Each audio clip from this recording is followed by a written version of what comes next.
ngasi April tha sigi tang ahum yai faraba ningthau kaba numit asida Diamond TV channel gi akhanaba tharom moina miyam gi damakta puduna laksiri live phoning program tharom asida adomna khoida viva film misai matam misai khanbiduna laptop ta leiviri basing khusem laptop ta viri basing khudimakta punna taminaba yabagi khudong sabadu punna lawminasi ahan maktada adomgi host aboning ombamna ikaw no na khurumsari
Diamond TV channel gi akhanaba thorom live phoning program gi thorom masida sizna zikadarwa gi phone number si screen da wanjarake 7005707808 haiba number sida call do biduna adom gi khoida bi bai singang biu ngasigi ahan ba caller kanano karam bi sei khali haibadu mayam punna yingminase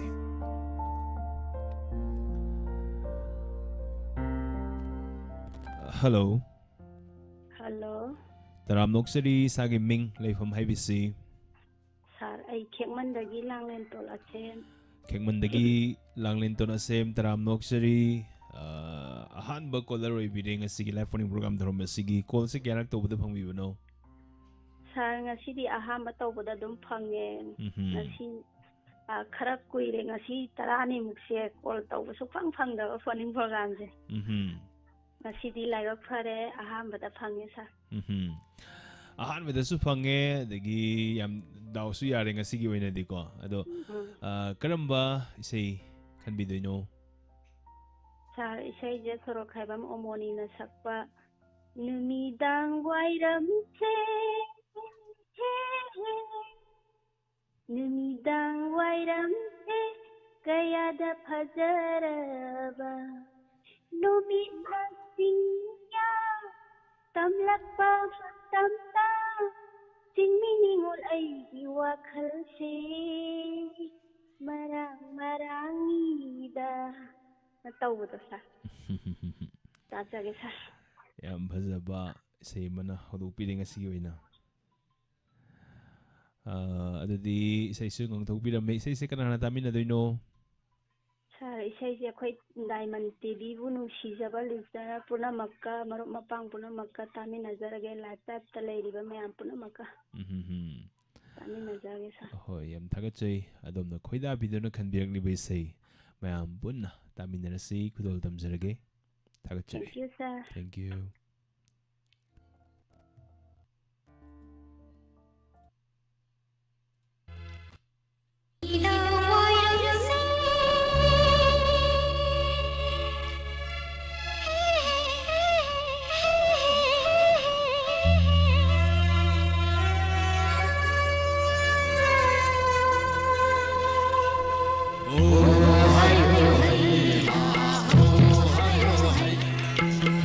Oh,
ꯂꯥꯏꯞꯁꯇ ꯂꯩꯕꯤꯔꯤꯕꯁꯤꯡ ꯂꯥꯡꯂꯤꯟꯇꯣꯟ ꯑꯁꯦꯝ, ꯔꯥꯅꯤꯕꯂꯥ ꯂꯩꯁꯥꯡꯊꯦꯝ, ꯄꯦꯄꯦ, ꯑꯂꯥꯡ ꯈꯪꯄꯣꯛꯄꯤ, ꯈꯣꯝꯗ꯭ꯔꯥꯝ ꯕꯤꯃꯣꯂꯥ, ꯁꯨꯁꯤꯝꯇꯤ ꯑꯣꯏꯅꯥꯝ, ꯑꯆꯣꯝ ꯅꯤꯡꯊꯣꯏ, ꯖꯣꯏ ꯃꯣꯏꯔꯥꯡꯊꯦꯝ, ꯊꯣꯏꯕꯤ ꯗꯦꯕꯤ ꯈꯨꯗꯤꯡꯗ ꯏꯁꯩꯁꯤ ꯈꯨꯗꯣꯜ ꯊꯝꯖꯔꯤ.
ꯊꯥꯒꯠꯆꯔꯤ. ꯃꯁꯤ ꯂꯥꯏꯞꯁꯇ ꯂꯩꯕꯤꯔꯤꯕꯁꯤꯡ ꯈꯨꯠꯁꯦꯝ ꯂꯥꯏꯞꯇ ꯃꯁꯤꯡ ꯈꯪꯗꯅ ꯇꯥꯕꯤꯔꯤꯕ ꯃꯥꯂꯦꯝꯒꯤ ꯃꯐꯝ ꯈꯨꯗꯤꯡꯃꯛꯇ ꯇꯤꯚꯤ ꯆꯦꯅꯦꯜꯒꯤ ꯈꯨꯠꯊꯥꯡꯗ ꯑꯗꯨꯃꯛꯁꯨ ꯌꯦꯡꯕꯤꯔꯤꯕ ꯗꯥꯏꯃꯟ ꯇꯤꯚꯤꯅ ꯁꯟꯗꯣꯛꯆꯔꯤꯕ ꯃꯈꯜ ꯃꯊꯦꯜꯒꯤ ꯊꯧꯔꯝꯁꯤꯡ ꯑꯁꯤꯕꯨ ꯊꯋꯥꯏ ꯌꯥꯎꯅ ꯁꯔꯨꯛ ꯌꯥꯕꯤꯔꯤꯕ ꯈꯨꯗꯤꯡꯃꯛꯄꯨ ꯍꯥꯏꯅꯤꯡꯉꯥꯏ ꯂꯩꯇꯅ ꯑꯃꯨꯛꯀ ꯍꯟꯅ ꯑꯕꯣ ꯅꯤꯡꯉꯣꯝꯕꯝꯅ ꯏꯀꯣꯛꯅꯣꯅ ꯈꯨꯔꯨꯝꯖꯩ, ꯊꯥꯒꯠꯄ ꯐꯣꯡꯗꯣꯛꯆꯩ.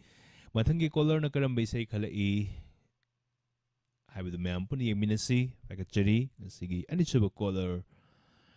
ꯍꯜꯂꯣ. ꯍꯜꯂꯣ. ꯇꯔꯥꯝ ꯅꯣꯛꯆꯔꯤ. ꯏꯁꯥꯒꯤ ꯃꯤꯡ ꯂꯩꯐꯝ ꯍꯥꯏꯕꯁꯤ ꯍꯧꯔꯪ ꯁꯥꯕꯟ ꯂꯦꯞꯂꯦꯅꯤ ꯀꯧꯏ. ꯑꯃꯨꯛꯇꯪꯒ ꯁꯦꯡꯅ ꯍꯥꯏꯕꯤꯌꯨ. ꯍꯧꯔꯪ ꯁꯥꯕꯟ ꯂꯦꯞꯂꯦꯅꯤ. ꯃꯦꯝ ꯄ꯭ꯔꯦꯃꯤ ꯇꯔꯥꯝ ꯅꯣꯛꯆꯔꯤ. ꯗꯥꯏꯃꯟ ꯇꯤꯚꯤ ꯁꯤꯕꯨ ꯁꯔꯨꯛ ꯌꯥꯕꯤꯔꯛꯄ ꯀꯌꯥꯝ ꯀꯨꯏꯔꯒꯦ? ꯑꯩꯈꯣꯏꯅ ꯗꯥꯏꯃꯟ ꯇꯤꯚꯤꯒꯤ ꯏꯁꯇꯤꯜ ꯄꯦꯄꯔꯒꯨꯝꯕ ꯁꯤꯖꯤꯟꯅꯔꯗꯤ ꯑꯗꯨꯒ ꯌꯥꯝ ꯊꯥꯒꯠꯆꯩ. ꯏꯁꯩ ꯇꯥꯕꯒꯤ ꯊꯧꯔꯝꯁꯤꯗꯗꯤ ꯉꯁꯤꯅ ꯑꯍꯥꯟꯕꯅꯤ, ꯏꯁꯩ ꯈꯟꯕꯒꯤ ꯅꯨꯃꯤꯠꯁꯤꯗꯗꯤ ꯉꯁꯤꯅ ꯑꯍꯥꯟꯕꯅꯤ ꯍꯥꯏꯕ ꯌꯥꯝ ꯅꯨꯡꯉꯥꯏꯖꯩ. ꯑꯗꯣ ꯀꯔꯝꯕ ꯏꯁꯩ ꯇꯥꯃꯤꯟꯅꯁꯤꯒꯦ? ꯑꯩꯈꯣꯏꯒꯤ ꯈꯨꯟꯖꯤꯕꯟꯒꯤ ꯏꯃꯥꯟꯅꯗ꯭ꯔꯕꯤ ꯄꯨꯔꯅꯤꯃꯥꯕꯨ ꯇꯥꯖꯅꯤꯡꯕ. ꯈꯨꯟꯖꯤꯕꯟꯅ ꯁꯛꯄ ꯃꯤꯃꯥꯟꯅꯗ꯭ꯔꯕꯤ ꯄꯨꯔꯅꯤꯃꯥ ꯍꯥꯏꯕ ꯏꯁꯩ, ꯌꯥꯝꯅ ꯐꯖꯕ, ꯃꯇꯝ ꯄꯨꯝꯅꯃꯛꯇ ꯑꯦꯚꯔꯒ꯭ꯔꯤꯟ ꯑꯣꯏꯗꯨꯅ ꯂꯩꯔꯕ ꯑꯗꯨꯒꯨꯝꯂꯕ ꯏꯁꯩꯅꯤ. ꯏꯁꯩꯁꯦ ꯀꯅꯥꯅ ꯇꯥꯃꯤꯟꯅꯒꯅꯤ? ꯑꯩꯈꯣꯏꯒꯤ ꯀꯩꯅꯣꯒꯤ ꯗꯥꯏꯃꯟ ꯇꯤꯚꯤꯒꯤ ꯏꯁꯇꯥꯐꯁꯤꯡ ꯑꯗꯒꯤ ꯑꯩꯈꯣꯏ ꯄꯣꯛꯐꯝ ꯐꯝꯃꯤꯟꯅꯕ ꯀꯥꯡꯕꯨꯁꯤꯡꯒ ꯑꯗꯨꯝ ꯇꯥꯖꯔꯛꯏ. ꯄꯣꯛꯐꯝꯁꯦ ꯀꯗꯥꯏꯗ ꯐꯝꯕꯤꯔꯤꯅꯣ? ꯑꯩꯈꯣꯏꯒꯤ ꯀꯩꯅꯣ ꯃꯗꯥ ꯃꯄꯥꯟꯗ. ꯑꯗꯨꯗꯤ ꯀꯔꯤ ꯌꯣꯟꯕꯤꯔꯤꯅꯣ ꯄꯣꯛꯐꯝꯁꯦ? ꯍꯩꯔꯥ, ꯁꯦꯝ, ꯀꯣꯝꯂꯥ ꯌꯣꯜꯂꯤ. ꯌꯥꯝ ꯊꯥꯒꯠꯆꯩ. ꯁꯨꯃꯥꯏꯅ ꯃꯤ ꯈꯤꯇꯪ ꯂꯠꯄ ꯇꯥꯏꯃꯤꯡ ꯑꯃꯗ ꯀꯣꯜ ꯇꯧꯕꯤꯔꯛꯄ ꯍꯥꯏꯅꯤꯡꯉꯥꯏ ꯂꯩꯇꯅ ꯊꯥꯒꯠꯆꯩ. ꯑꯗꯨꯗꯤ ꯏꯁꯩꯁꯦ ꯃꯇꯦꯛ ꯑꯃꯒ ꯉꯪꯕꯤꯔꯝꯕ ꯌꯥꯕ꯭ꯔꯣ? ꯏꯁꯩꯒꯤꯗꯤ ꯉꯪꯕꯗꯤ ꯏꯁꯩ ꯇꯥꯕꯗꯤ ꯌꯥꯝ ꯄꯥꯝꯖꯕ, ꯉꯪꯕꯗꯤ ꯍꯩ. ꯍꯣꯏ, ꯑꯗꯨꯕꯨ ꯀꯔꯤꯒꯨꯝꯕ ꯃꯇꯝꯗ ꯍꯥꯏꯅꯩ ꯀꯣꯟ ꯐꯦꯡꯕ ꯑꯗꯒꯤ ꯏꯁꯩ ꯕꯥꯠꯔꯨꯝꯗꯒꯨꯝꯕ ꯁꯛꯄ ꯉꯪꯗ꯭ꯔꯕ ꯃꯤ ꯑꯗꯨꯗꯤ ꯀꯥꯏꯅ ꯁꯨꯝ ꯍꯥꯏꯅꯕ ꯂꯩ. ꯑꯗꯣ ꯁꯨꯡꯉꯪꯁꯦ ꯉꯪꯕꯤꯗꯕ꯭ꯔꯣ ꯏꯁꯩꯁꯦ? ꯏꯁꯩꯁꯦ ꯃꯤ ꯇꯥꯗ꯭ꯔꯀꯥꯟꯗ ꯏꯇꯣꯟꯗ ꯂꯩꯀꯥꯟꯗ ꯉꯪꯕ. ꯁꯤꯒꯤ ꯊꯧꯔꯝꯁꯤꯗꯤ ꯃꯤ ꯃꯌꯥꯝ ꯇꯥꯗꯣꯏꯅꯤꯅ ꯉꯪꯕ ꯏꯀꯥꯏꯔꯦ ꯍꯥꯏꯕꯀꯣ. ꯍꯣꯏ, ꯑꯗꯣ ꯁꯥꯔ ꯐꯤꯂꯝ ꯄ꯭ꯔꯣꯒ꯭ꯔꯥꯝꯁꯦ ꯑꯩꯈꯣꯏꯒꯤ ꯅꯨꯡꯇꯤꯒꯤ ꯀꯩꯅꯣꯒꯤ ꯈꯨꯡꯒꯪꯒꯤ ꯋꯥꯔꯣꯜ ꯑꯣꯏꯈ꯭ꯔꯕ ꯇꯨꯡꯗ ꯑꯗꯨꯝ ꯅꯨꯡꯇꯤꯒꯤ ꯑꯗꯨꯝ ꯁꯟꯗꯣꯛꯄꯤꯕ? ꯐꯣꯔꯤꯡ ꯄ꯭ꯔꯣꯒ꯭ꯔꯥꯝꯒꯤ ꯑꯣꯏꯅꯗꯤ ꯅꯨꯡꯇꯤꯒꯤ ꯇꯧꯖꯗꯦ. ꯍꯞꯇꯥ ꯑꯃꯗ ꯅꯣꯡꯃ ꯅꯤꯅꯤ ꯁꯨꯃꯥꯏꯅ ꯇꯧꯖꯩ. ꯑꯗꯨꯒ ꯑꯇꯣꯞ ꯑꯇꯣꯞꯄ ꯊꯧꯔꯝ ꯃꯌꯥꯝ ꯑꯃ ꯄꯨꯛꯅꯤꯡꯒꯤ ꯋꯥꯔꯣꯜꯁꯦ ꯍꯦꯛ ꯂꯣꯏꯕꯒ ꯏꯁꯩ ꯈꯟꯕ, ꯏꯁꯩ ꯁꯛꯅꯕ, ꯗꯥꯏꯂꯣꯛ ꯇꯧꯅꯕ ꯀꯥꯏꯅ ꯂꯥꯏꯞ ꯆꯥꯠꯇ ꯏꯁꯩ ꯈꯟꯅꯕ ꯀꯥꯏꯅ ꯃꯈꯜ ꯃꯈꯜ ꯃꯌꯥꯝ ꯑꯃ ꯇꯧꯖꯕ ꯍꯥꯏꯇꯥꯔꯦ, ꯈꯥꯏꯗꯣꯛꯑꯒ. ꯅꯤꯡꯊꯧꯀꯥꯕ ꯃꯟꯗꯦ ꯈꯨꯗꯤꯡꯒꯤ ꯇꯧꯕꯤꯕ? ꯐꯣꯔꯤꯡ ꯄ꯭ꯔꯣꯒ꯭ꯔꯥꯝꯁꯤꯅ ꯃꯟꯗꯦ ꯍꯦꯛ ꯈꯨꯗꯤꯡꯒꯤ ꯁꯣꯏꯗꯅ ꯑꯗꯨꯝ ꯇꯧꯖꯔꯅꯤ. ꯄꯨꯡ ꯀꯌꯥꯗꯒꯤ ꯍꯧꯕꯤꯒꯦ? ꯄꯨꯡ 3ꯗꯒꯤꯅ 3:30 ꯁ꯭ꯋꯥꯏ ꯃꯔꯛꯁꯤꯗ ꯑꯗꯨꯝ ꯍꯧꯏ. ꯑꯗꯨ ꯅꯧꯅ ꯁꯔꯨꯛ ꯌꯥꯕꯤꯔꯛꯄ ꯍꯥꯏꯅꯤꯡꯉꯥꯏ ꯂꯩꯇꯅ ꯊꯥꯒꯠꯆꯩ. ꯃꯈꯥ ꯇꯥꯔꯛꯄ ꯊꯧꯔꯝ ꯀꯌꯥꯗꯁꯨ ꯁꯣꯏꯗꯅ ꯁꯔꯨꯛ ꯌꯥꯕꯤꯒꯅꯤ ꯍꯥꯏꯕꯒꯤ ꯊꯥꯖꯕ ꯊꯝꯖꯩ. ꯑꯗꯨꯒ ꯏꯔꯥꯏ ꯅꯨꯃꯤꯠꯁꯤꯃꯁꯨ ꯐꯣꯔꯤꯡ ꯄ꯭ꯔꯣꯒ꯭ꯔꯥꯝ ꯑꯗꯨꯃꯛ ꯇꯧꯖꯩ. ꯃꯟꯗꯦꯒ ꯏꯔꯥꯏ ꯅꯨꯃꯤꯠꯁꯤꯒꯀꯣ, ꯅꯤꯡꯊꯧꯀꯥꯕꯒ ꯏꯔꯥꯏꯒꯁꯤꯒ. ꯁꯔꯨꯛ ꯌꯥꯕ ꯉꯝꯖꯕ꯭ꯔ ꯌꯦꯡꯖꯒꯦ. ꯍꯣꯏ, ꯊꯥꯒꯠꯆꯔꯤ. ꯑꯗꯨꯗꯤ ꯈꯨꯟꯖꯤꯕꯟꯅ ꯁꯛꯄꯤꯕ ꯏꯁꯩ ꯌꯥꯝ ꯐꯖꯕ ꯑꯃ ꯈꯟꯕꯤ. ꯏꯁꯩꯁꯤ ꯈꯨꯗꯣꯜ ꯇꯝꯖꯔꯒꯦ, ꯃꯌꯥꯝ ꯄꯨꯟꯅ ꯇꯥꯃꯤꯟꯅꯔꯁꯤ.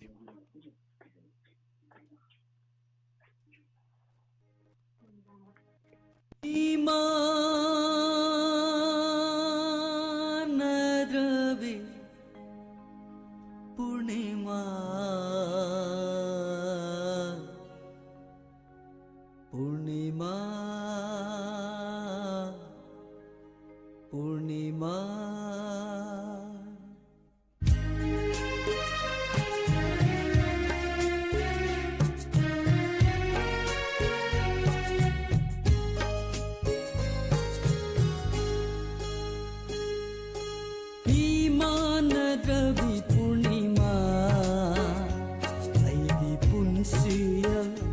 nangbu mirai khiba leite ko tai bangi lon chatpu ki bana tai bangi lon chatpu ki bana amoi masu kan ki bani amoi masu kan ki bani द्रवी पूर्णिमा पूर्णिमा पूर्णिमा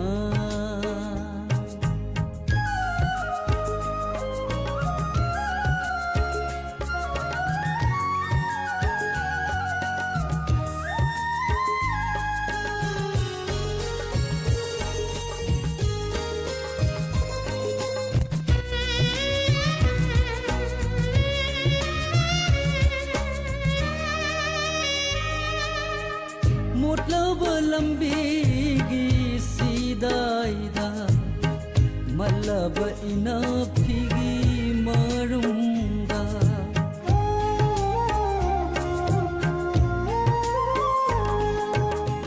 मतलब लंबी सीधा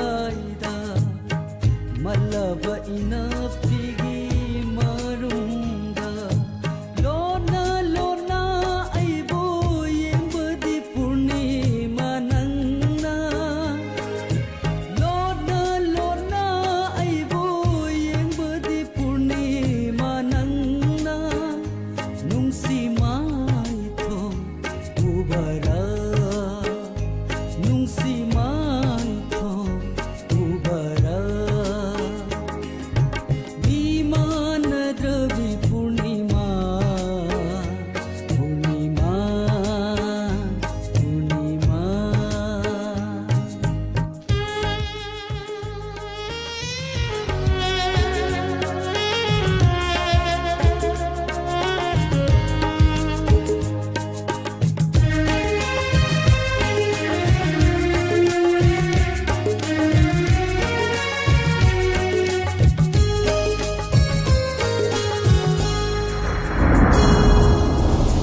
Thagachari mayam punamukpu amuka hana ngasigi live phone program thoram masida saruk yaviri basing isorgi bangkak oiraba live chat lebiri basing kusem laptop ta viri ba TV channel gi kutang di yengbiri basing haini ngai neten thagachai adom yawna live chat ta hujik lebiri ba me kudima degi YouTube ta saruk yaviri basing 70 gi me adu saruk yaviri haini ngai neten thagachai adom yawna sanok seri ba thoram masida achau pangal loizaribani mi amata yengdragadi kari akoini tawjarubagi artha thoidoribani aduna yengviri basing haidinga letana thagachai thorom loidri phawba soidina saruk yavigani haibagi thajaba thamjai mathangi caller kanano karam misai khale haibd mayam punna yengminasi hello Local afternoon, sir.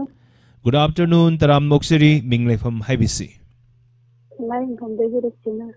sangai from the ruxina yam toina saruk yavibising manungda mani ruxina ngasi gai mathel sabirage sa thongba ruxina hojik sidi ayuk manta mammingi da ahing da saksaraga hore numidang muk mambaga saba matam ni ko hoy adudi sigi matam se mate dum ahawba se khara toina sai na hainei zum bro ahing de du hawna dum khara sana hoy adu marak sida isda ngalingi matam sa sida ising sisu tam thakpa yada bro yade adudi nahan makai leriba matam sidagi di kitang di ona taina ba masoi dun oiramani ba ko yam sok thabaga di phaubi da bro how did it sum daw krobadi haina kani da ko oy do itchidi kai nimito oidoino subject 22 da de 22 da audadi ahaw ba ma'am saraga mi ma'am su unaraga yam nungai na pangthokpa puno oy biro ko ado hoy yengjage ba thabak se kara ko magadi ko ado karam bisai da sige akang bana som film asidagi sumhatle haidana SMS nama madi pusprani huidrom anigi apun mo khonogda lebisai sini ado isai se kana tamina doino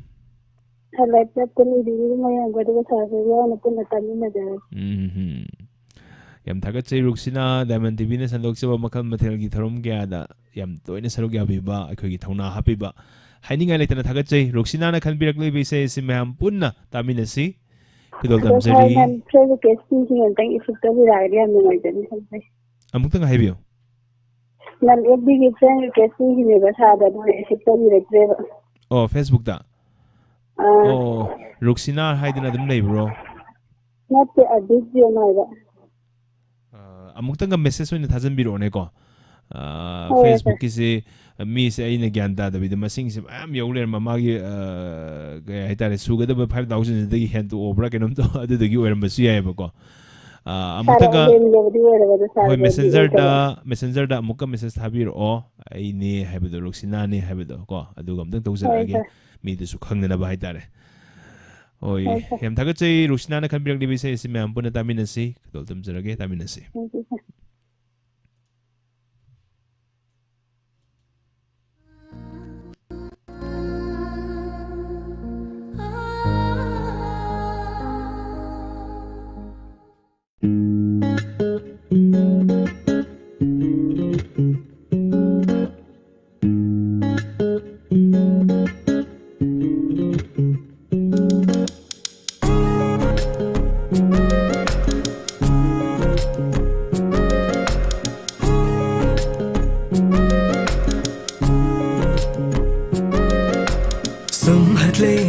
sumhatle thamoi se aigi nungsibi nangi na tona sumhatle ningor thamoi se pamuba aigi nungsiba nangi na tona chagli nungsi maire si sunangi ni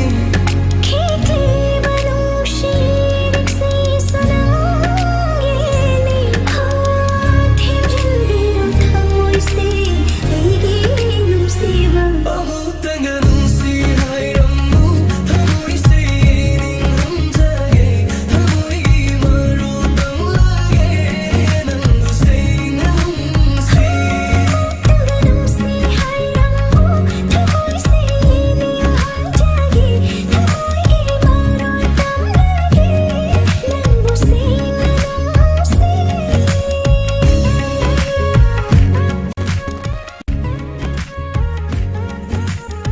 Isai si Binoranjan Oinamgi mayekta Rahul Bluna thawai hapdiba dugumna bisai ni Ajay Maistama madi Pusparani anigi khondokta sakli bisai ni mayam da khudol tamjari Chakli batap tapna lamai ge mairi gum tapna som nuksirasi nushili panchet hasi Chakli batapna tapna nungsigi lambi se yaurani nungsi panthum nungsi lipum chetlani chimana hairi se thamoi na khanba yawani mituna utli banum si bathamoi ge honi Thamoi se pathogle nungsigi ireida thinglaroi thamoi chelse chakli banum si mairi si sunangini Kigli vanum si riksi sunangini Ho them jing biro thamoi se ai nung si bi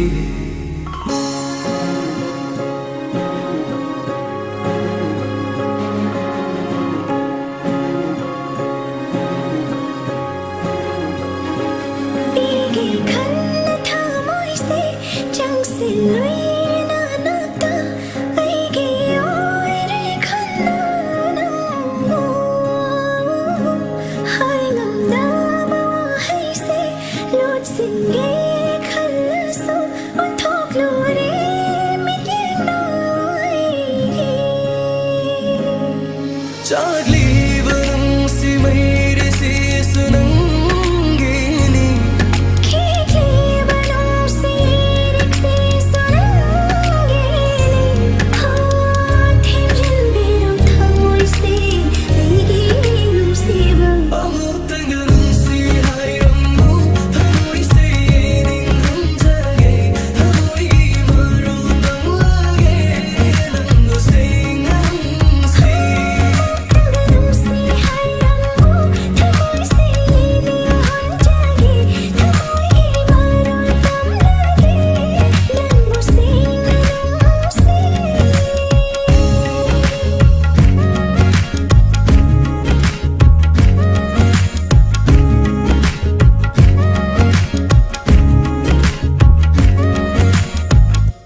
Amuk tanganum si hayramu thamoi se ning hunjage Amuktaga nungsi hairau thamoi si aning hunjage yaman fajabai se makhan mirami mathangi kolor kanano karam bisai khalei mayam puni yengminasi Hello Hello. Taram noksari minglefam haibisi Sir boy lai from kono dagi amba ke. Laifam khunaudagi amba khongman tabam haibra Kecha hoi. aha khongman tabam haidina muk leibani kenu da live chata mayam ne yam toina dum ubi badani amba ke chani ngai tana thagachai amba karam bisai khudol tamjar oge Maman na daw thamoi gi Pusparani album na sakpa. Do lai rang to do adu tajage. Yam fazaba isai ama khanbi isai se karamba matang dani hena chane na khanbi ge amba Ahan bagi sin dum horok do album phazai. nataba isai se karamba matamda ningol oibi singa karamba matamda hena chana ge na khanbi ge ba Malu home dagi matam do. adu yam han janing dina tawbuni da amba sidi maugi singla sanbira bro Tandari. o jandri bu ko aduna isai se khoida bire isibu thoidokpa maram leibra natraga sumpa Sai do phazaru bai da. sum fazaru bagine bu ko kitang sangtak na ngambi ya bro Sir mathang do nang angjarage. adudi ai wi ngangage So yai sir. kanang natami na doino isai sibo Laptop to lego min kara hapjarake. IBC Mola konsam. Sai BCB atom lim thoi. Jema bati santila. Duma si ya le do ga diamond TV wi yang biri bang tari yam yam taminara. Thagachari amba Diamond TV na sanok sa makal matel gi tharom kya da yam doina saruk ya viewers singi menung da amba so amani makata na so dumak saruk ya wiki gani haibi gi thajaba thamjari amba som na khan bekli bisai kudol thamjari daminasi yamna fazaba isai ni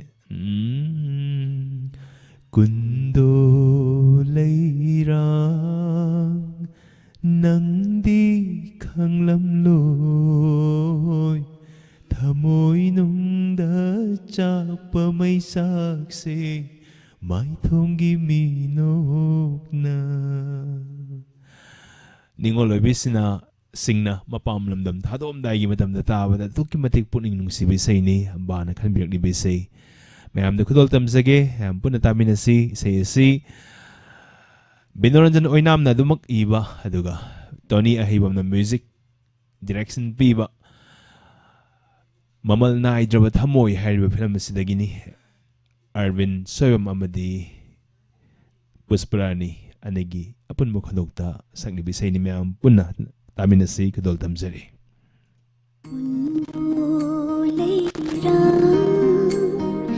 nang di khang lam loi thamoi nung da cha pa mai chak si mai thong gi mi no na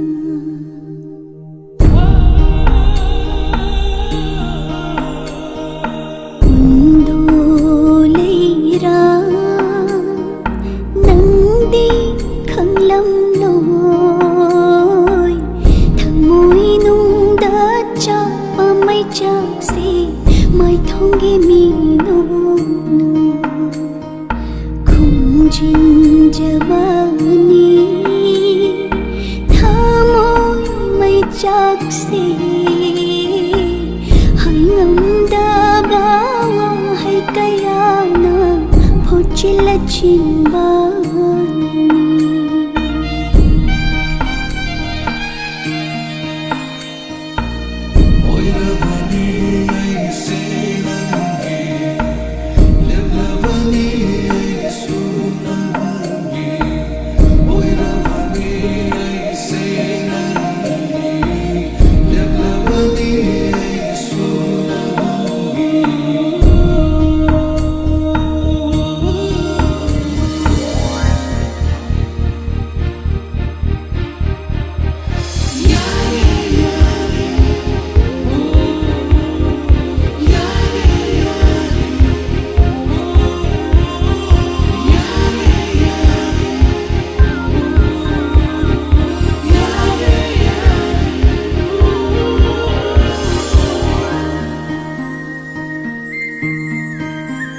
Santibala Laisram Abe Waikom RCT Thoksom Sapam Naibong lamlan bamagi damata karigi aina lipluba panglabi thamoya sina karigi thauna hankiba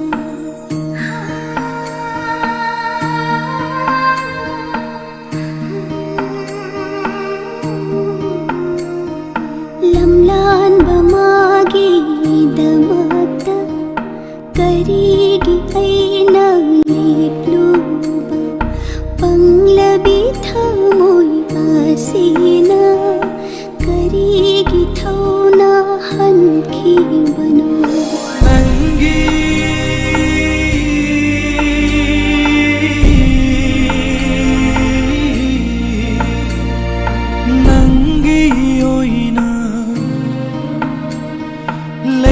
Bani aise ho nangi oina leira bani aise mapu manasin bivani lipunse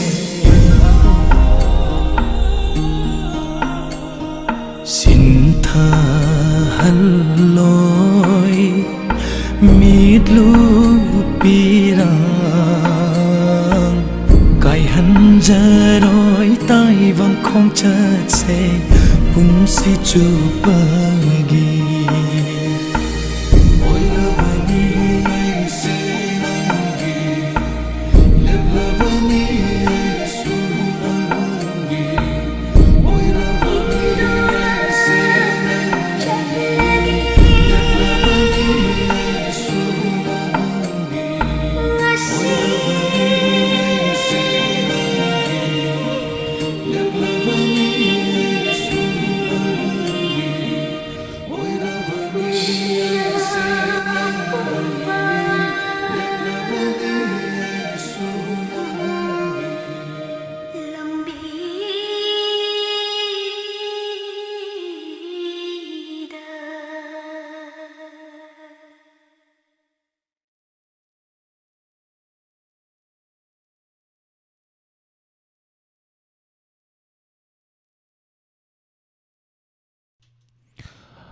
ꯂꯦꯞꯆꯠꯇ ꯂꯩꯕꯤꯔꯤꯕꯁꯤꯡ ꯍꯥꯏꯅꯤꯡꯉꯥꯏ ꯂꯩꯇꯅ ꯊꯥꯒꯠꯆꯩ ꯑꯗꯣꯝꯅ ꯊꯧꯔꯝꯁꯤꯕꯨ ꯊꯋꯥꯏ ꯍꯥꯞꯄꯤꯕꯅꯤ ꯑꯗꯣꯝ ꯌꯥꯎꯗꯅ ꯑꯩꯈꯣꯏꯅ ꯁꯟꯗꯣꯛꯆꯔꯤꯕ ꯊꯧꯔꯝ ꯃꯄꯨꯡ ꯐꯥꯒꯗꯕ ꯅꯠꯇꯦ ꯃꯊꯪꯒꯤ ꯀꯣꯂꯔ ꯀꯅꯥꯅꯣ ꯀꯔꯝꯕ ꯏꯁꯩ ꯁꯛꯂꯛꯏ ꯈꯜꯂꯛꯏ ꯍꯥꯏꯕꯗꯣ ꯌꯦꯡꯃꯤꯟꯅꯁꯤ ꯃꯌꯥꯝ ꯄꯨꯟꯅ ꯍꯜꯂꯣ ꯍꯜꯂꯣ ꯇꯔꯥꯝꯅꯣꯛꯆꯔꯤ ꯏꯁꯥꯒꯤ ꯃꯤꯡ ꯂꯩꯐꯝ ꯍꯥꯏꯕꯁꯤ ꯁꯣꯔꯤ ꯇꯔꯥꯝꯅꯣꯛꯆꯔꯤ ꯉꯁꯤ ꯀꯔꯝꯕ ꯏꯁꯩ ꯈꯟꯕꯤꯗꯣꯏꯅꯣ ꯁꯔꯤꯇꯥ ꯖꯁꯃꯤꯅ ꯁꯛꯄ ꯅꯪꯁꯦ ꯊꯋꯥꯏꯅꯤ ꯇꯧꯕꯗꯣ ꯅꯪꯁꯦ ꯊꯋꯥꯏꯅꯤ ꯌꯥꯝ ꯐꯖꯕ ꯏꯁꯩꯅꯤ ꯏꯁꯩꯁꯦ ꯁꯣꯏꯗꯅ ꯉꯪꯕꯤꯔꯝꯗꯧ ꯃꯥꯜꯂꯤ ꯏꯁꯩꯁꯦ ꯍꯥꯟꯅ ꯉꯪꯊꯣꯛꯑꯁꯤꯅꯦꯀꯣ ꯉꯪꯕꯤꯔꯁꯤ ꯅꯪ ꯊꯋꯥꯏꯅꯤ ꯅꯨꯡꯁꯤꯕꯇꯒꯤ ꯑꯌꯨꯛꯀꯤꯅ ꯈꯨꯔꯧ ꯅꯨꯡꯗꯥꯡꯒꯤꯅ ꯊꯥꯒꯅꯤ ꯌꯦꯡꯒ ꯎꯔꯒ ꯄꯪꯅꯨꯡꯗ ꯅꯨꯡꯁꯤꯔꯦ ꯅꯪꯉꯣꯟꯗ ꯉꯥꯎꯔꯦ ꯃꯇꯦꯛ ꯁꯨꯝꯇ ꯂꯦꯞꯆꯠꯇꯗꯤ ꯂꯩꯕ ꯑꯗꯨꯒ ꯀꯣꯜꯁꯦ ꯍꯧꯖꯤꯛ ꯐꯥꯎꯕ ꯐꯪꯗꯕ ꯃꯌꯥꯝ ꯂꯩꯔꯤꯌꯦꯀꯣ ꯁꯤꯗꯩꯁꯤꯗ ꯀꯔꯤ ꯀꯔꯤ ꯋꯥꯐꯝ ꯊꯝꯕꯤꯅꯤꯡꯒꯦ ꯑꯩꯁꯨ ꯀꯣꯜꯁꯦ ꯑꯗꯨꯝ ꯇ꯭ꯔꯥꯏ ꯇꯧꯔꯒꯗꯤ ꯑꯗꯨꯝ ꯐꯪꯕꯖꯥꯠꯅꯤ ꯑꯗꯣ ꯉꯍꯥꯟꯈꯩ ꯁꯨꯝ ꯑꯣꯠꯂꯒꯅꯦ ꯁꯨꯝ ꯐꯪꯗꯕꯁꯦ ꯇꯟꯗꯅ ꯇꯧꯗ꯭ꯔꯦꯕ ꯑꯗ ꯉꯁꯤ ꯗꯛ ꯂꯥꯎꯅ ꯑꯍꯥꯟꯕ ꯇꯧꯀꯥꯟꯗ ꯐꯪꯉꯛꯄ ꯌꯥꯝ ꯊꯥꯒꯠꯆꯩ ꯀꯣꯜ ꯇꯧꯔꯛꯇꯨꯅ ꯁꯨꯃꯥꯏꯅ ꯁꯔꯨꯛ ꯌꯥꯕꯤꯔꯛꯄꯀꯣ ꯑꯗꯣꯝꯅ ꯈꯣꯏꯗꯥꯕꯤꯗꯨꯅ ꯈꯟꯕꯤꯔꯛꯂꯤꯕ ꯏꯁꯩꯁꯤ ꯈꯨꯗꯣꯜ ꯇꯝꯖꯔꯒꯦ ꯀꯅꯥ ꯀꯅꯥ ꯇꯥꯃꯤꯟꯅꯗꯣꯏꯅꯣ ꯂꯥꯏꯞ ꯆꯥꯠꯇ ꯂꯩꯕꯤꯔꯤꯕ ꯆꯦ ꯍꯦꯃꯥꯕꯇꯤ ꯑꯗꯒꯤ ꯑꯝꯕꯥ ꯑꯇꯩ ꯃꯌꯥꯝ ꯇꯥꯕꯤꯔꯤꯕ ꯃꯌꯥꯝ ꯄꯨꯟꯅ ꯇꯥꯖꯔꯦ ꯑꯗꯨꯗꯤ ꯈꯨꯗꯣꯜ ꯇꯝꯖꯔꯤ ꯇꯥꯃꯤꯟꯅꯁꯤ ꯁꯣꯝꯅ ꯈꯟꯕꯤꯔꯛꯂꯤꯕ ꯏꯁꯩ ꯁꯔꯤꯇꯥ ꯒꯁꯃꯤꯔꯒꯤ ꯅꯥꯏꯇꯣꯝ ꯈꯣꯟꯗꯣꯛꯇ ꯑꯣꯀꯦꯟ ꯑꯃꯛꯆꯝꯅ ꯃꯌꯦꯛ ꯏꯕ ꯑꯗꯨꯒ ꯁꯣꯔꯤ ꯁꯟꯖꯝꯅ ꯊꯋꯥꯏ ꯍꯥꯞꯂꯤꯕ ꯏꯁꯩꯅꯤ ꯅꯪꯁꯦ ꯊꯋꯥꯏꯅꯤ ꯈꯨꯗꯣꯜ ꯇꯝꯖꯔꯤ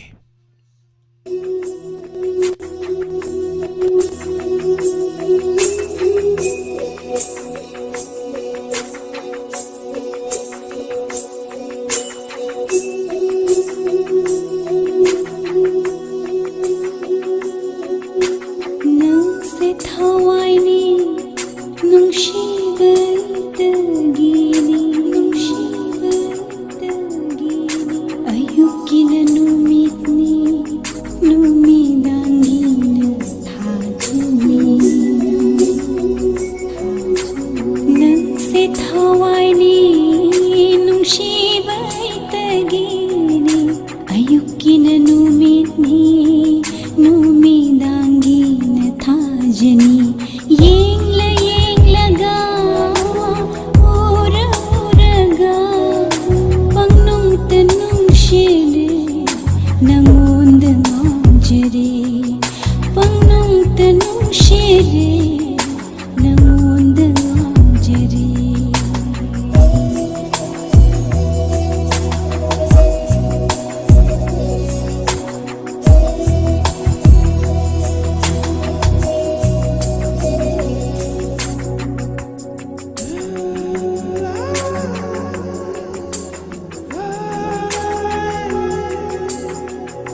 Kinanumitni numidangina thajini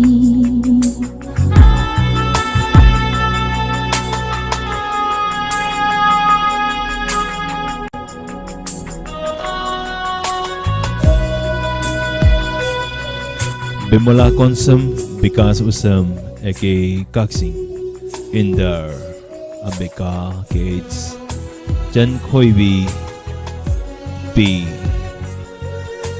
Mr. Don Santi Bulalai Siraw Tokumaton. Thank you Saruk Abi Bagi Sikhay Moira Malangi Shahunda Thekna layna jago sharge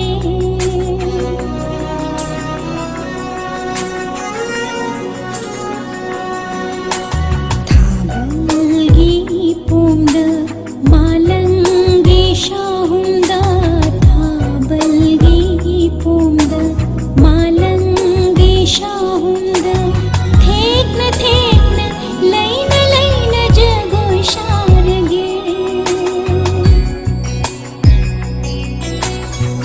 Ying lau pena nushibana hakna Nandi aigi thawaini Ying lau pena nushibana hakna Nandi aigi thawaini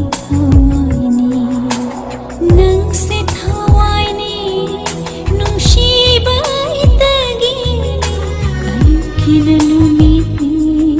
numidangina thajini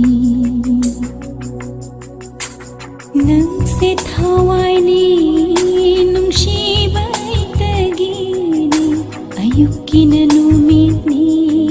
numidangina thajini Yenglaga uraga Pangnung tanung shile Nangonda ngaujare Pangnung tanung shile Nangonda ngaujare Ha ha ha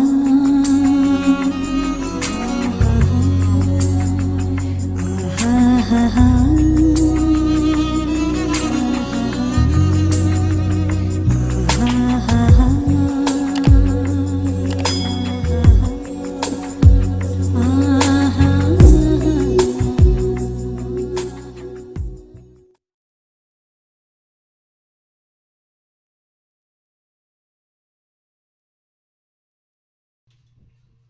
Thagachari Mayam Bunamukpu Mukanaram Nokshari Sabir Maibam Naibiri aka Kaksing Matum Pramila Kudi Muktaram Nokshari ICC Yamna Fazabazabang Atakan Biranga Sigi Live Phone Program with Haruma Sigioina I say Karamba say Mukalai Kanano have the Mampuni Minase Matangise. Hello. Hello. Taram Nokshari Mingle from Habisi. Good afternoon, sir. Good afternoon. Ranjita Kaisam. Ranjita Kaisam si call muka tau bina muka muktat kraga.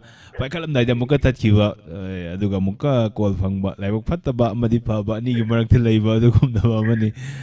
Call se tat luraga so haitare ai di paikalam dai da tanja sana tat ki bai tare aduga muk mathang hek or pada muka sumuk phang bi ba tanja sana amuk na tanja sa da muk na sa da sa ba ko. Handak ti dum phange Ranjita Kaisam karam bisai tabi ga dori. Sir, who target Nangi now? Boy, got a paraning and Sapa. Kiriban Aina. Nusiva, you have the come the way. So I say that I'm very Yam Taram Noxari, Ranjita Kaisam. Nasika Matel Sabirage. I don't, it's I don't get some put Casare. Jamput Casare. I should some put Nisara Galaise. Yamana ngasi ko yun ado isa mati mga binambaya bro. Hi, may I only sing the young Sagasari Manglan kaya chana Rubaday Nunsi Vananga Nunsi Kongui Kalari Nam Nuntabun Siri Bani Aina Nunsi Bagi Haurakam Kadaidagi Karantama Haukibano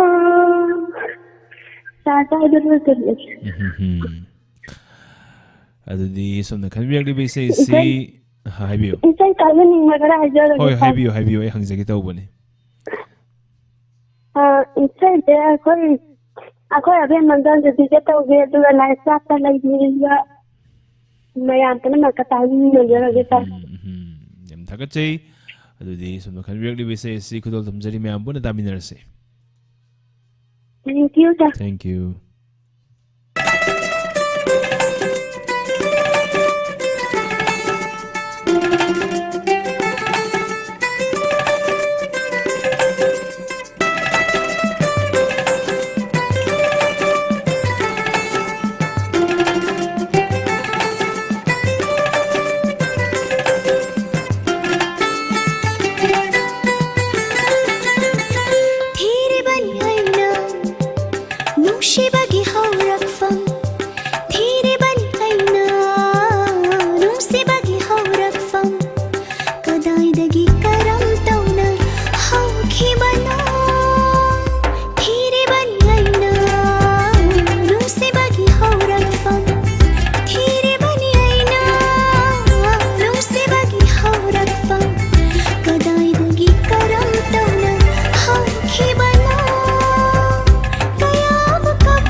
Nungsibagi loishin fam Thiribani aishu Nungsibagi loishin fam Kadaidagi karam tauna Haukibano Kaya amuka fallaga Kaya amugwa hallaga Wana wana lel hallaga Kadai fawa nungsiraga Loiga dauriba Nungsibano Loiga dauriba Nungsibano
Thadok lamle nang na aibu Thadok pinu hairam laga Thadok lamle nang na aibu Aitagi khalluba nung siba Mangkhare miku amada Thiribani aina nungsiva Mangkraba nungsiva amukhana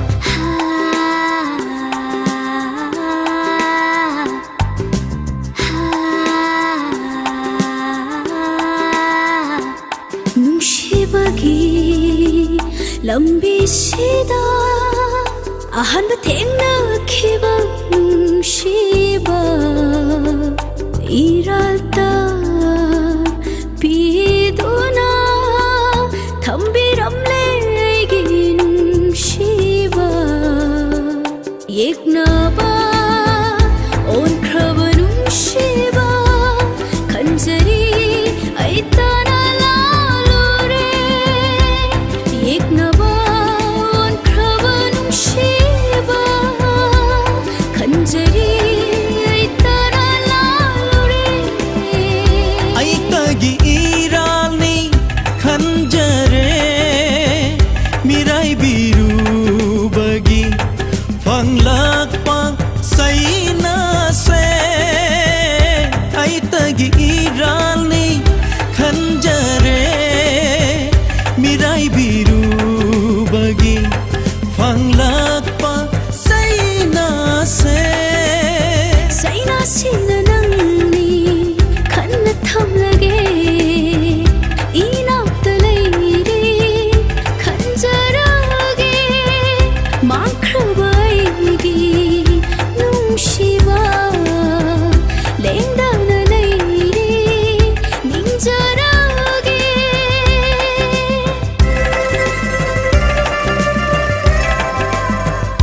디리바니 아이라 눈시박이 하우랑풍 디리바니 아이라 눈시박이 하우랑풍 까다이드기 까람떠나 하우키바노 까야묵 까판다우리바 까야묵 와한다우리바 눈시박이 더윈신나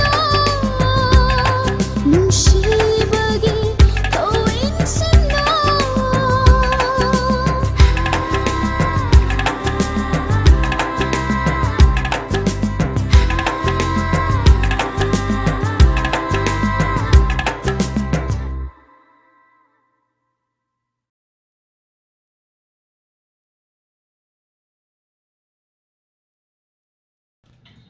Hello. Hello. Good evening, Davo.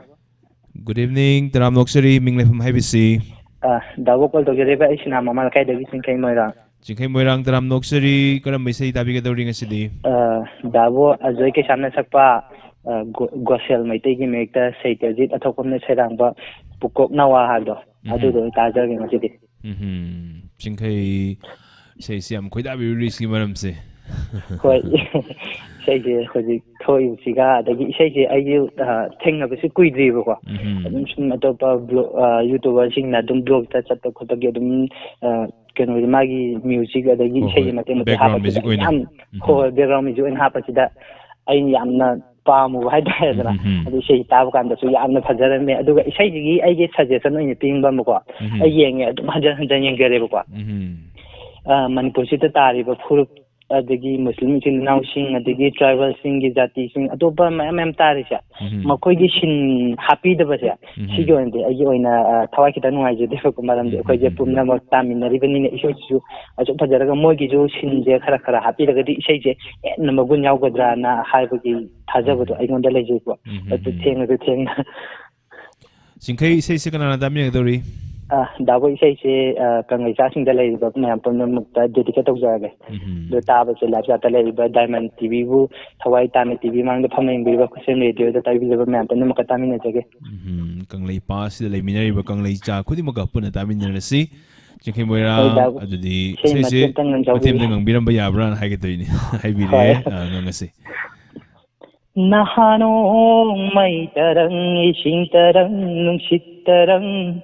Tiếng bon bơ ghi mà pu lấy thắc khôn lấy khá khôn lấy khôn mà bơ mục tơ bu mai cây Maria supa xuân tai Nepal mục tơ bu puri ba simulayam pum nama pu thâu ni dây khá ga wang ga na sang balam nong pok nong sup tiền balam khain yang ko marum thong ni lai na ta tha ba di lam dam ni kha ga wang ga na sang balam nong pok nong su pen balam khain yang ko marum thong ni lai na ta tha ba di lam dam ni ꯗꯥꯕꯣꯁꯤ ꯂꯣꯏꯁꯤꯟꯖꯔꯒꯦ ꯌꯥꯝꯅꯁꯨ ꯂꯨꯕ ꯏꯁꯩꯅꯤ ꯑꯩꯈꯣꯏꯒꯤ ꯂꯩꯔꯤꯕ ꯍꯧꯖꯤꯛꯀꯤ ꯃꯇꯝ ꯏꯁꯩ light ꯁꯣꯡ ꯁꯨꯝꯕ ꯂꯩꯔꯤꯕꯁꯤꯡꯁꯤꯒ ꯈꯤꯇꯪ ꯈꯦꯠꯅꯕ ꯏꯁꯩꯅꯤ ꯑꯗꯨꯃꯛꯁꯨ ꯑꯗꯨꯝ ꯆꯤꯡꯈꯩꯅ ꯍꯥꯏꯐꯦꯠ ꯃꯥꯟꯅꯕ ꯑꯗꯨꯝ ꯈꯨꯗꯣꯜ ꯇꯝꯕꯤꯔꯝꯃꯤ ꯌꯥꯝ ꯊꯥꯒꯠꯆꯩ ꯑꯗꯨꯗꯤ ꯑꯗꯣꯝꯅ ꯈꯟꯕꯤꯔꯛꯂꯤꯕ ꯏꯁꯩ ꯃꯌꯥꯝ ꯄꯨꯟꯅ ꯇꯥꯃꯤꯟꯅꯔꯁꯤ ꯈꯨꯗꯣꯜ ꯇꯝꯖꯔꯒꯦ thank U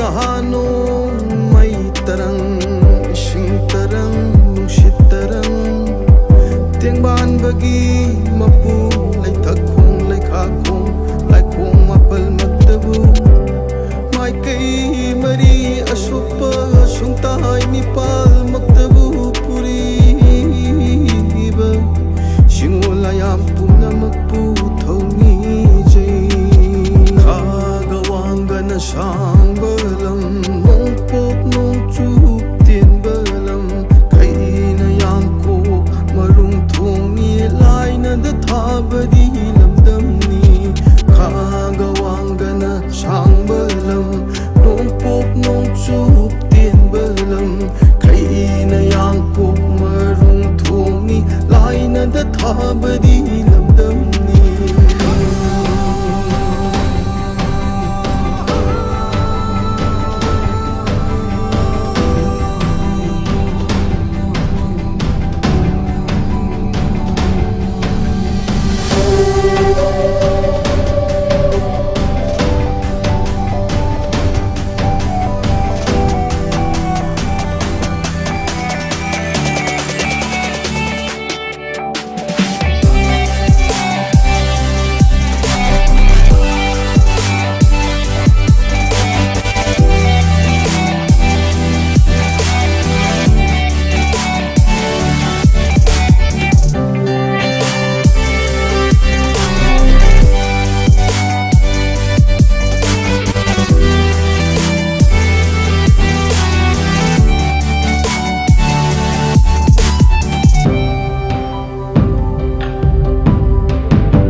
Loimapu Takachari Lapsata Hek Laviri Bukudimak Chaubi Hizam Nahamke Uzade Chinghemoyang Dumuk Laviri Tokum Aton Gangarani Kolkata Chomlin Toy Aing Bialangbam Bijan Yankom I Robita Alangum Robita Laviri Ke Sanjoy Singh Laina Chanu Abung Singh Toibi Devi Ambika Ke H Lalita Yankom Tokum Aton Bimola Konsa Mr. Don Kudimok Surjit Jing Gangarani Kolkata Kudimok Taram Noksuri si Sangsilak pa na Alive Morning Wrong with Roma Simio Documenti Yam Kala E Matangi Kolor Kanano Habitu Mampuna Yaminasi.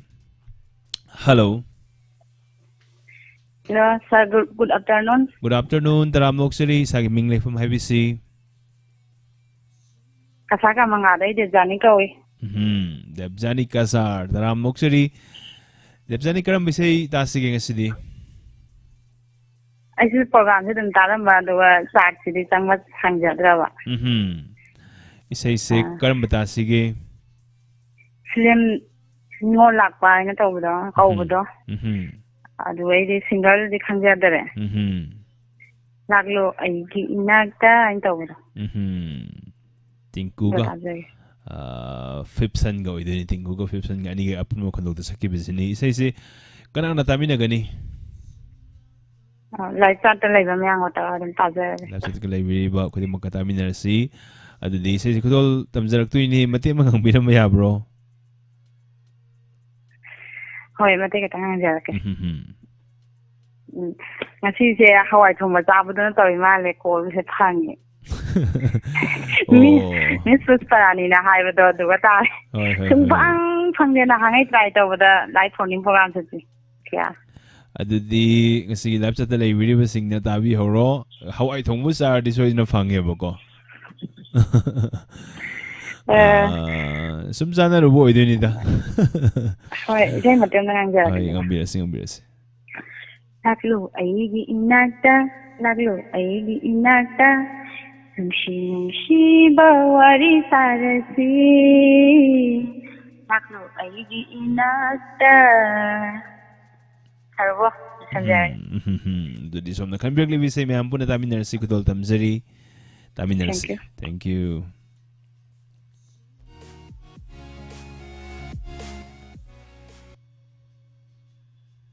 Assume the say, we say, Mampuna Tamina. Laglo aigi inacta, famlo aigi inacta, laglo aigi inacta, famlo aigi inacta, nungsi bawari sarasi, nungsi bawari sarasi. Lagli aishunanacta, famli aishunanacta, lagli aishunanacta, famli aishunanacta, nungsi bawari sarasi. Nungsi bawari sarasi. Laglo aigi inacta, lagli aishunanacta.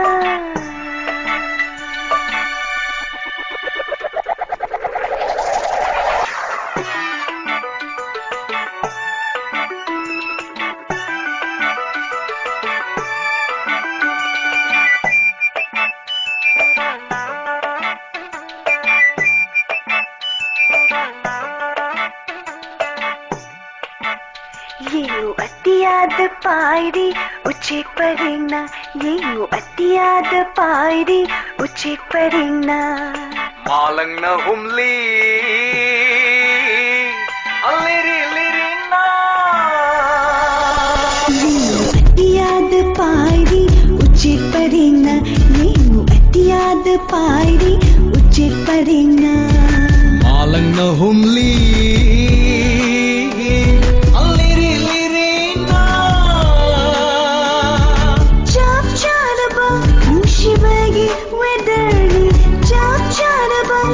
Shibagi wedari laglo famlo inacta.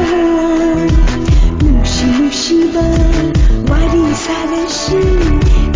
Nushi ba wari sarashi. से लागलो ऐगी इनाक्ता फमलो ऐगी इनाक्ता लागले ऐ सुना नाक्ता फमले ऐ सुना नाक्ता नुशी नुशी बावानी शारशी नुशी नुशी बावानी शारशी लागलो ऐगी इनाक्ता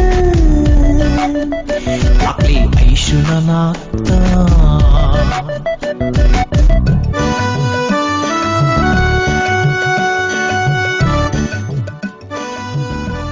Live Sata Laibiba Kusam Live Tabiba TV channel da Devi ki khutang ding phi sing Bijan yang kom Thoibi Devi sina Pathok sa gadori basina Live Sata Laibiba sing ni Kana no habi memang pun kami nasi Bimala konsum singkai moirang Bijan yang kom Ngarani Kolkata Lainnya Jenu Sabir Maibam Aing bi alang bam komdram Bimala Lang Linton Asim Lainnya Jenu Taurim Pramo Kusem lapto library basing TV channel da library basing sigi jab tak ye ta sangbir aga amu kamen amam ta gusta wiromo ekoi su lairi have do khang na bahai tar me ampuna wana saru ya minase bahu chin ba khoi mudi mayam loi kiji Job charabo shibagi weather Job charabo shibagi weather Laklo famlo inata Nungshi wari sharasi Nungshi wari sharasi Laklo aigi inata famlo aigi inata Laki aishuna nakta famlo aishuna nakta Nungshi wari sharasi Nungshi wari sharasi Laklo aigi inata Lagli aishuna nakta Laklo aigi inata Thakachari punampu thakachari mathangi caller kana hano kana message khale have the ma'am puna muke yemina kisi Hello Hello Hello Sabo Taram Noksari Minglefam Havisi Sabo bu ikai khumna pochari Taram Noksari Sabo je nahangai uti karai da lai urage Favor da khara kuina tawzarure Oh do Sabo du da ba do Sabo nahan tangwan da tawrokpodo nungthinda ada budi thengna ada hanghauddre ba phone je hek pai ba ko pakhatpa ji da ne waga mate ta haiba kok thueba Hojik su pakhali bro isai khanbai di kha pakhatre isai sakpani pakhali je isai sakpase pakhatpa adu makpu mi mayam tari haibada adum khakadi dum pakhatpani isai khanbo itaraga su ko call se hek phangkibada hojik makta su adum mamang da thengna kibada sai je khalammaga tak pakhatbaga kari sai no kaw gidana ko sumbusum thoeba hoi adubu toina khara toina wari saraba singdi khara pakhatpase khara di fa basani ko adu isai sakpati heta hakchang je thak thak nin leeba hoi ngasi se April gi tang ahum ni marakthana ko ngasi dagi horoga kumai harau se yae na tawrame duga lekai se thabal jong ko pese mu ya dre na ayaba se bi ki dre na mu hai kari hai bi ning si matang sida askan da Sabo khoi gi wakhanda di ko thaban jong ba je sum pam de ha ba di ko cha lupa ga je thaban jong ko pachat chat leba matam phata ba ji da ko di chung han ning di lai cha bi kai na tara di chaw ni ko hoi no pa pok sing sina maru ina pam dre ba ko adu no pi pok sing si de mu kwa mam ba su yai ne ko as pam ju hujikan gi lai cha bi kai na thaban jong ni me na akhoi thai na ngai chung ye ju mana de ai khung ba chau ba mam tong jalaga masidai de phane ma pa ran thira gam jing de adagi lai cha bi ne tai jing duna ai se ri je cha nai cha na de ha ba chu khang de adagi mama ma pa nai cha na li ba phuri se phajai phajadi ha ba ju mama hoina ju khitang khang ga da mi ha ba hoi adum ba ju pamjade sa adubu khang de ne kari hai donu sa rodi sa James ti lila chakhabo sa hoi lila chakre ta mo se adum puing di waron da budi tang ahum de hawrada mena sum habtu sa dai matam yam logjara ro keno iseng khakang khanjage isei se karamba ta sige inspector tayagi manung da gi ne Miss Nirmala na sakpa ꯏꯅꯥꯛꯇꯗ ꯂꯩꯍꯟꯅꯤꯡꯉꯤ ꯍꯥꯏꯕꯗꯣ ꯑꯗꯨ ꯏꯁꯩꯗꯣ ꯇꯥꯖꯒꯦ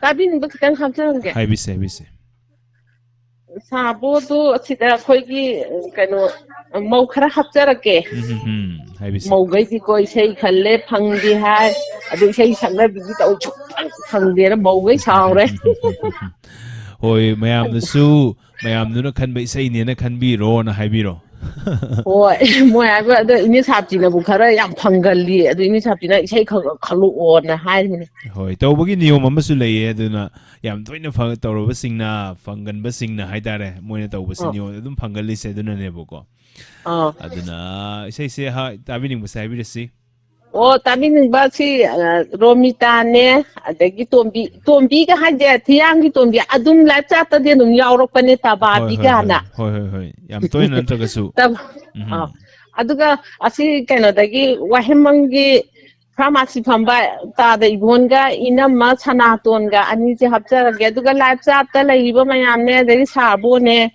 ꯂꯣꯏ ꯇꯥꯃꯤꯟꯅꯖꯔꯒꯦ ꯊꯝꯖꯔꯒꯦ ꯁꯥꯔ ꯊꯥꯒꯠꯆꯔꯤ ꯑꯗꯣꯝꯅ ꯈꯟꯕꯤꯔꯛꯂꯤꯕ ꯏꯁꯩ ꯅꯤꯔꯃꯂꯥ ꯊꯥꯡꯖꯝꯒꯤ ꯅꯥꯏꯇꯣꯝ ꯈꯣꯟꯊꯣꯛꯇ ꯁꯛꯈꯤꯕ inspector ꯇꯌꯥꯏ ꯍꯥꯏꯔꯤꯕ film web series drama series ꯑꯁꯤꯗꯒꯤ ꯏꯁꯩꯁꯤ ꯈꯨꯗꯣꯜ ꯇꯝꯖꯔꯤ ꯃꯌꯥꯝ ꯄꯨꯟꯅ ꯇꯥꯃꯤꯟꯅꯁꯦ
Susimti oinam Samola Samurai Lakpom Abung Singh Hasarani Konthojam Saubi Hizam Thoibi Devi Hamulata N Achom Linthoi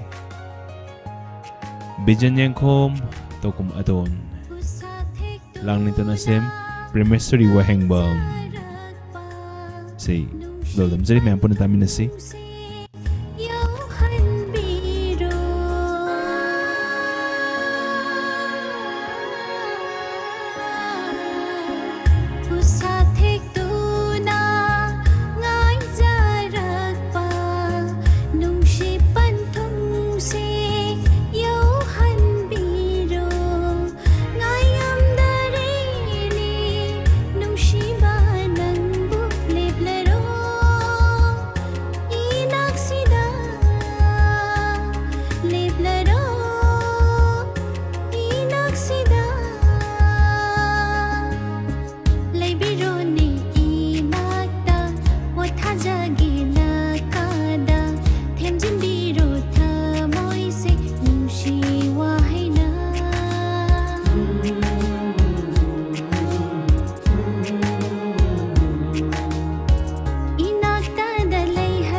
Tagachari live chat dadu ki mati tagat piribasing Sabir Maibam Tamo Bo very nice say thank you live chat hik lai video khudi mo khosem la ta piribasing khudi mo haini ngai tena tagachai adom na saruk ya bi bana ai khoi gi thorom si bung pha bada chowa thogai oi bili bani mathangi kolar kana no karam bisai khalai yeminasi aringasi gi aroiba kolar oi doini kana no yeminasi hello sir Mingli from Hibisi.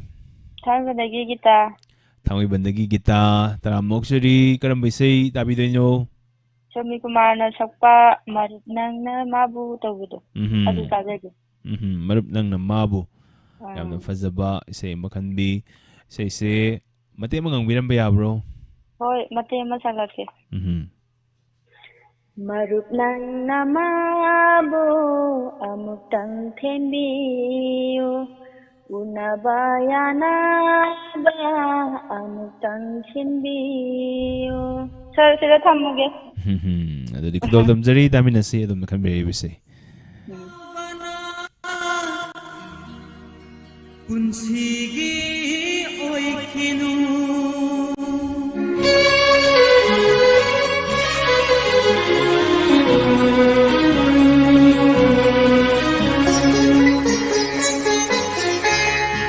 Marup nang namabu amutang tembiyo unabayana ba amutang sinbiyo marup nang namabu amutang tembiyo unabayana ba amutang sinbiyo Sairure aina maran khandana saukare madi themba yadana saukare madi themba yadana marup nang namabu amutang thembiyo Unabayana ba amutang sinbiyo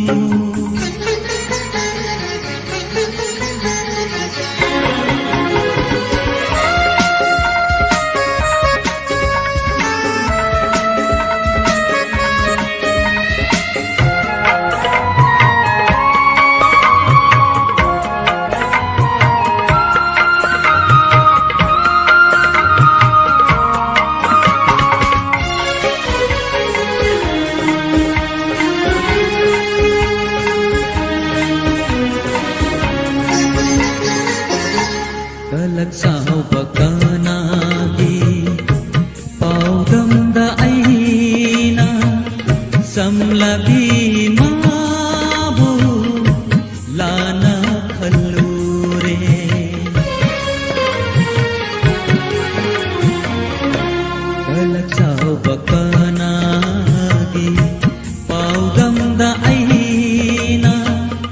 समलबी माबू लाना खल्लूरे इसिल पे नसू आईना सैरूरे माबू पीरूरे बीदाई लांजद्रबी माबू मागिदी मारा करी सुलैरम दरे मागिदी मारा करी सुलैरम दरे मरुक नंग नमाबू तमुकंग थेम्बियो उनबायाना वा तमुकंग सिंबियो Bijan Yankom Muzau Hawam Muzau Kambam Hobson Toibi Devi Bobby Hawam Tokumaton Abong Singh Ibem Hel Kisor Gurung Demola Konsum Boynau Tiam Alangum Robita Ambika Ke AIDS Ambake AIDS Nama Sulay Binambika Ke AIDS Nataba Samula Samurai Lakpam Bikas Usam Lalan Babu Ting Baisam. Thank you Saruk Abi Bagi Takachari. Warauduna aibu Hai jabapum batabi draba Kari oini aidi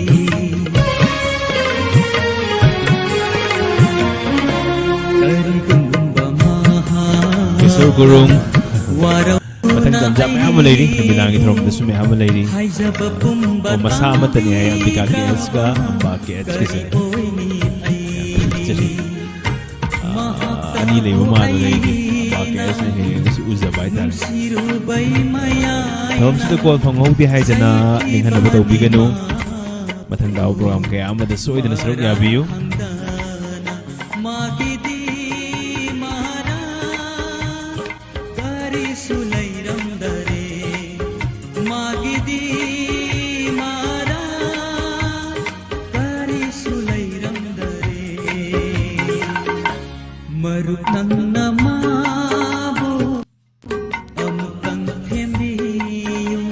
Nalini Puyam Hobson Irobita Waikom Toibi Santibla Laishram Bemola Konsum Boynau Tiam Bijanyankom Chaubi Hizam Kodimag Taram Nokshari Takachari Irobita Tharomasida Call Tobirakuna Saruk Yavi Kibasing Lab Chataling Dinadumag Levi Kibasing Hiding nga na Takachari Namidangi Tharom Desosoy Dina Saruk Yaviyu Nungay program kaya mabudo na laksage Saruk Yavi Kodimag Hiding nga na Takachay Call Tobirakuna Saruk Yavi Kiba Kodimag Pusu Takachay Tharomasi Matamgi Matungina Loy Bagi Matamadiyo sila Puno po Hiding nga na Adomgi host Aboning Umbam na Ikaw noon na kurumzari Mayam nagi kanya na biyatang nijari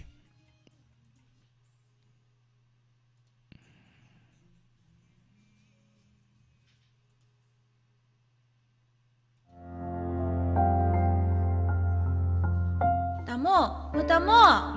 Kaidawre? Tamo si. Kaidawragi ibem nang bo? Ay giluhong bagido. Luhong ba kaidawra ba?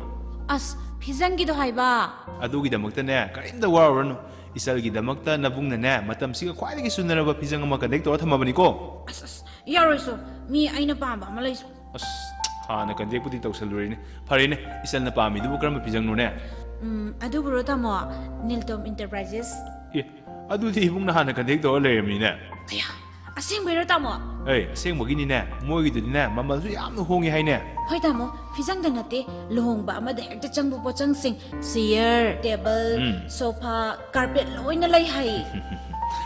Luhong mutan natin Ipan Churakran Asti Sorat asina singbada tangay fada na sang posing kuda mo na harabada semena kanat phak na singba sunya loi lei ko adu ti tamo mo di hekta oina kantek tawrasi tawrasi nate tawrobani ne nate nangbo moi kantek number di awsara bro yaw di tamo se ai haragi ko nang sep tok ko hoi tamo se 9615 9615 270 270 844 844 yadra yarni tamo aseng mamakni ngasi mak lengsin birau Niltom Enterprises adom gi luhongbugi fizangi amadi atopa deba karma na chingbada su changba tangai fadana changba pochang singsu ahongba mamalda chanjari Niltom Enterprises